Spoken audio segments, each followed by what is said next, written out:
আগামী 2026 সালের ফেব্রুয়ারির প্রথমার্ধে রমজান শুরুর এক সপ্তাহ আগে ইনশাআল্লাহ বাংলাদেশে আগামী জাতীয় সংসদ নির্বাচন অনুষ্ঠিত হবে। এই বিষয়ে কোনো সংশয় সন্দেহ নেই।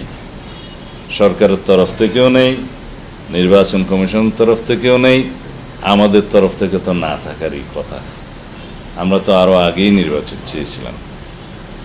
তো এই নির্বাচন অনুষ্ঠান সম্পর্কে দুই একটি রাজনৈতিক দল বিভিন্ন রকমের বক্তব্যের মধ্য দিয়ে একটু বিভ্রান্তি ছড়ানোর চেষ্টা করছে, সেটা দৃশ্যমান। তবে সেটা রাজনৈতিক কৌশল হিসেবে নির্বাচনের সময় বিভিন্ন রাজনৈতিক দল বিভিন্ন রকমের কৌশল অবলম্বন করে থাকতে পারে, এটা তার অংশ হতে পারে।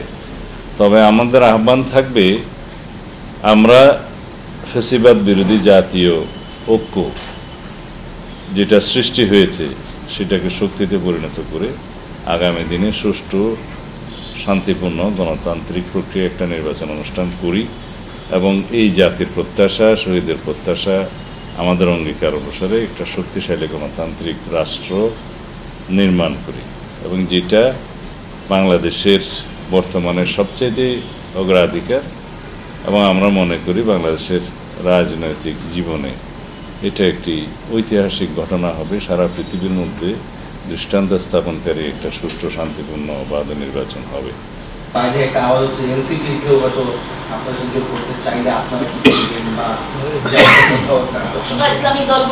আমরা বারবারই বলেছি যে বাংলাদেশ জামাত ইসলামীর সাথে আমাদের নির্বাচনে জোট হওয়ার কোনো সম্ভাবনা নেই।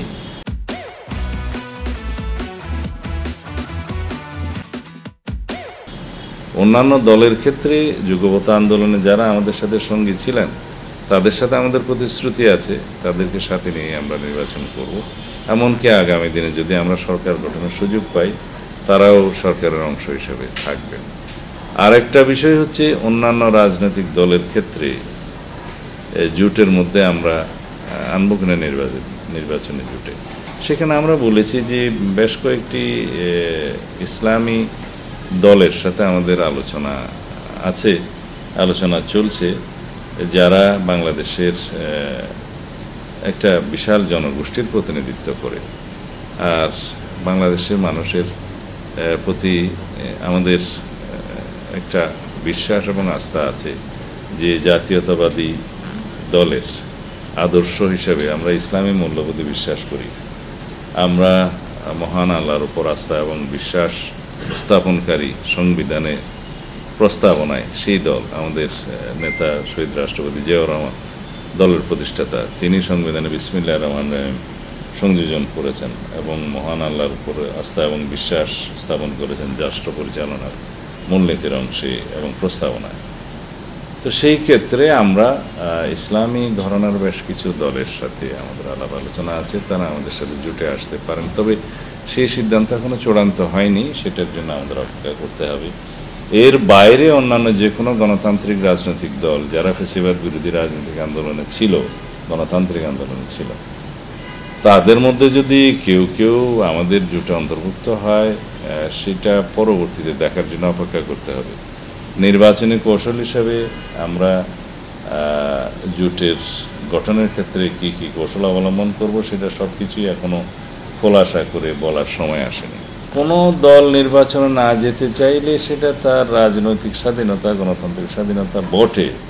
তবে আমরা আশা করব জনপ্রত্যাশার বিরুদ্ধে যে কোনো দল এই নির্বাচনে অংশগ্রহণ থেকে বিরত থাকবে, সেটা খুব স্বাভাবিকভাবে এদেশের জনগণ নিবে না।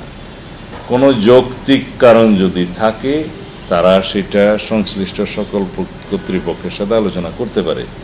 অন্তর্বর্তীকালীন সরকার, নির্বাচন কমিশন, জাতীয় ঐক্যমত্য কমিশন, এমনকি মাঠেও তারা তাদের সে বক্তব্য দিতে পারে। কিন্তু আগামীর নির্বাচন যারা বয়কট করবে বিভিন্ন ঠুনকো বাহানায়, তারা বাংলাদেশের জাতীয় রাজনীতি থেকে ভবিষ্যতে নিজেরাই মাইনাস হয়ে যাওয়ার একটা সম্ভাবনা থাকবে। আশা করি সেই ঝুঁকি কেউ নেবে না। অবশ্যই সেটা জাতীয় ঐক্যমত্য সৃষ্টি হয়েছে, এখন সনদ স্বাক্ষরিত হবে, বাস্তবায়ন হবে বলে আশা করি। আমরা আমাদের কমিটমেন্টেই থাকবো।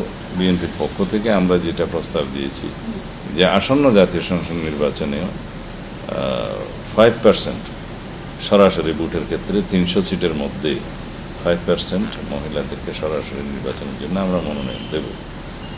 তবে ঐক্যমত্য কমিশনে এই বিষয়টি এইভাবে লেখা হয়েছে যে রাজনৈতিক দলগুলোকে আহ্বান জানানো হবে তারা যেন এই আসন্ন নির্বাচনে 5% মহিলাদেরকে সরাসরি নির্বাচনের জন্য মনোনয়ন দেয়। তবে আমরা যেহেতু আমাদের দলের পক্ষ থেকে প্রস্তাব করেছি, আমরা আমাদের প্রতিশ্রুতিতে আছি।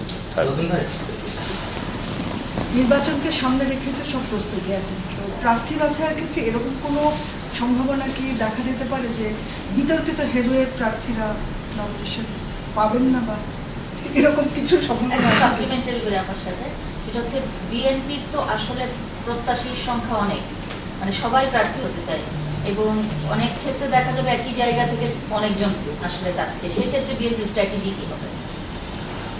একটা সর্ববৃহৎ রাজনৈতিক দল, গণতান্ত্রিক রাজনৈতিক দল হিসেবে বিএনপির মনোনয়নের জন্য অনেকেই চাইবেন প্রতি নির্বাচনী এলাকায়। আমাদের একাধিক প্রার্থী আছে, যোগ্য প্রার্থী আছে, কিন্তু আমরা প্রার্থী বাছাইয়ের ক্ষেত্রে কয়েকটি ক্রাইটেরিয়া নির্ধারণ করেছি। প্রথমত হলো যে বিগত ফ্যাসিবাদ বিরোধী গণতান্ত্রিক আন্দোলনে তাদের ভূমিকা কী, তারা রাজনীতিতে কতটা বেশি পরিপক্ক, সেই এলাকায় কীরকম জনপ্রিয়, জনগণ তাকে প্রার্থী হিসাবে চায় কিনা এবং প্রার্থী হিসাবে দিলে নির্বাচিত হতে পারবে কিনা, এটা একটা সাইড। দ্বিতীয় সাইড হচ্ছে আমরা চাইব আগামী জাতীয় সংসদটা মেধাভিত্তিক হোক, একটা মেধাবীদের পাঠশালা হোক এবং জাতীয় জীবনে যেন তারা গুরুত্বপূর্ণ ভূমিকা পালন করতে পারে, যাতে জাতিকে সমৃদ্ধ করতে পারে। সেই হিসাবে আমরা একটা তারুণ্যের অংশকেও সেখানে প্রতিনিধিত্ব করার জন্য বিবেচনা করব এবং যারা মেধাভিত্তিক রাজনীতি করবে, রাজনীতির বিকাশের জন্য, চর্চার জন্য এবং সমস্ত আলোচনার কেন্দ্রবিন্দু হিসেবে যেহেতু জাতীয় সংসদ, সেখানে তারা প্রতিনিধিত্ব করলে যাতে জাতীয় উপকৃত হয় সেই রকম চিন্তাভাবনা আমাদের আছে। তো সুতরাং একেবারে সনাতনী পদ্ধতিতে যে একদম আগের মতো ট্রেডিশনালি বয়োবৃদ্ধ নেতাদেরকে সবসময় মনোনয়ন দেওয়া হবে, সেই চিন্তা চেতনার বাইরেও আমরা এইগুলো আলোচনায় রাখছি। সেটা আগামীতে প্রার্থী মনোনয়নের ক্ষেত্রে আপনারা দেখতে পাবেন।